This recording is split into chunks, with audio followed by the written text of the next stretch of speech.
द्वितीय सर्ग है। रामायण काव्य का उपक्रम तमसा के तट पर क्रौंच वध से संतप्त हुए महर्षि वाल्मीकि के शोक का श्लोक रूप में प्रकट होना तथा ब्रह्मा जी का उन्हें रामचरित्र में काव्य के निर्माण का आदेश देना।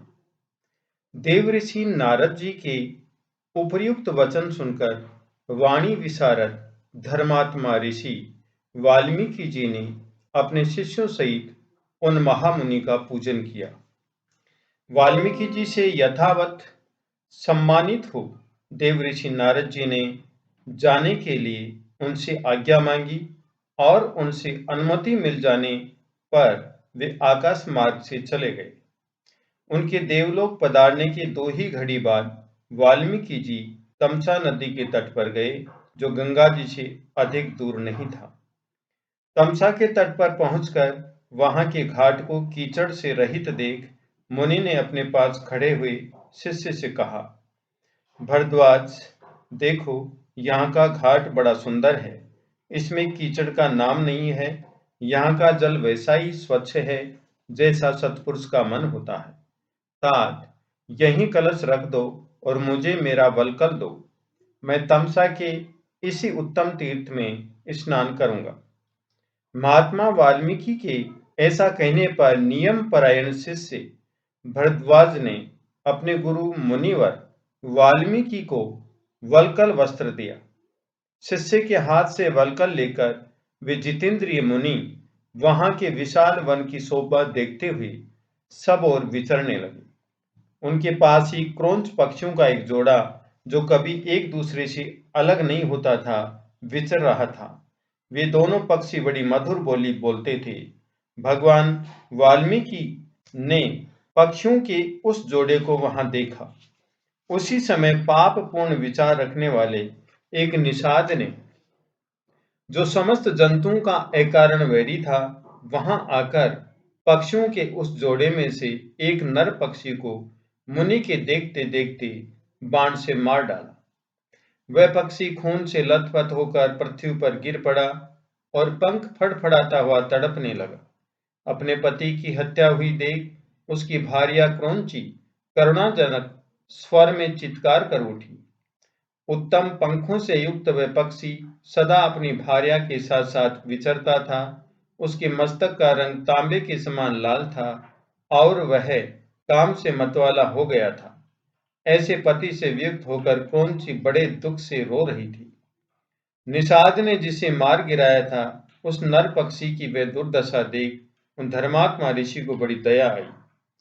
स्वभावतः करुणा का अनुभव करने वाले महर्षि ने ये अधर्म हुआ है ऐसा निश्चय करके रोती हुई क्रौंची की ओर देखते हुए निषाद से इस प्रकार कहा, निषाद, तुझे नित्य निरंतर कभी भी शांति न मिले, क्योंकि तूने इस क्रौंच के जोड़े में से एक की, जो काम से मोहित हो रहा था, बिना किसी अपराध के ही हत्या कर डाली। ऐसा कहकर जब उन्होंने इस पर विचार किया, तब उनके मन में ये चिंता हुई कि अहो, इस पक्षी के शोक से पीड़ित होकर मैंने ये क्या कह डाला। यही सोचते हुए महाज्ञानी और परम बुद्धिमान मुनिवर वाल्मीकि एक निश्चय पर पहुंच गए और अपने शिष्य से इस प्रकार बोले, तात, शोक से पीड़ित हुए मेरे मुख से जो वाक्य निकल पड़ा है, ये 4 चरणों में आबद्ध है। इसके प्रत्येक चरण में बराबर बराबर यानी 8-8 अक्षर हैं तथा इसे वीणा के लय पर गाया भी जा सकता है। अतः मेरा यह वचन श्लोक रूप अर्थात श्लोक नामक छंद में आबद्ध काव्य रूप या यशः स्वरूप होना चाहिए, अन्यथा नहीं। मुनि की उत्तम बात सुनकर उनके शिष्य भरद्वाज को बड़ी प्रसन्नता हुई और उसने उनका समर्थन करते हुए कहा, हाँ, आपका ये वाक्य श्लोक रूपी होना चाहिए। शिष्य की इस कथन से मुनि को विशेष संतोष हुआ। तत्पश्चात उन्होंने उत्तम तीर्थ में विधि पूर्वक स्नान किया और उसी विषय का विचार करते हुए वे आश्रम की ओर लौट पड़े। फिर उनका विनीत एवं शास्त्रज्ञ शिष्य भरद्वाज भी वह जल से भरा हुआ कलश लेकर गुरुजी के पीछे पीछे चला। शिष्य के साथ आश्रम में पहुंचकर धर्मज्ञ ऋषि वाल्मीकि जी आसन पर बैठे और दूसरी दूसरी बातें करने लगे, परंतु उनका ध्यान उस श्लोक की ओर ही लगा था। इतने ही में अखिल विश्व की सृष्टि करने वाले सर्वसमर्थ महातेजस्वी चतुर्मुख ब्रह्मा जी मुनिवर वाल्मीकि से मिलने के लिए स्वयं उनके आश्रम पर आए। उन्हें देखते ही महर्षि वाल्मीकि सहसा उठकर खड़े हो गए। वे मन और इंद्रियों को वश में रखकर अत्यंत विस्मित हो हाथ जोड़े चुपचाप कुछ काल तक खड़े ही रह गए, कुछ बोल न सके। तत्पश्चात उन्होंने पाद्य, अर्घ्य, आसन और स्तुति आदि के द्वारा भगवान ब्रह्मा जी का पूजन किया और उनके चरणों में विधिवत प्रणाम करके उनसे कुशल समाचार पूछा। भगवान ब्रह्मा ने एक परम उत्तम आसन पर विराजमान होकर वाल्मीकि मुनि को भी आसन ग्रहण करने की आज्ञा दी। ब्रह्मा जी की आज्ञा पाकर वे भी आसन पर बैठे। उस समय साक्षात लोक पिता में ब्रह्मा सामने बैठे हुए थे, तो भी वाल्मीकि का मन उस क्रौंच पक्षी वाली घटना की ओर ही लगा रहा। वे उसी के विषय में सोचने लगे। ओहो, जिसकी बुद्धि वैर भाव को ग्रहण करने में ही लगी रहती है, उस पापात्मा व्याध ने बिना किसी अपराध के ही वैसे मनोहर कलरव करने वाले क्रौंच पक्षी की प्राण ले ली। यही सोचते सोचते उन्होंने क्रौंची के आर्तनाद को सुनकर निषाद को लक्ष्य करके जो श्लोक कहा था, उसी को फिर ब्रह्मा जी के सामने दोहराया। उसे दोहराते ही फिर उनके मन में अपने दिए हुए शाप की अनुचितते का ध्यान आया। तब वे शोक और चिंता में डूब गए। ब्रह्मा जी उनकी मनस्थिति को समझकर हंसने लगे और मुनिवर वाल्मीकि से इस प्रकार बोले। ब्रह्मन, तुम्हारे मुंह से निकला हुआ ये छंदोबद्ध वाक्य श्लोक रूपी होगा। इस विषय में तुम्हें कोई अन्यथा विचार नहीं करना चाहिए।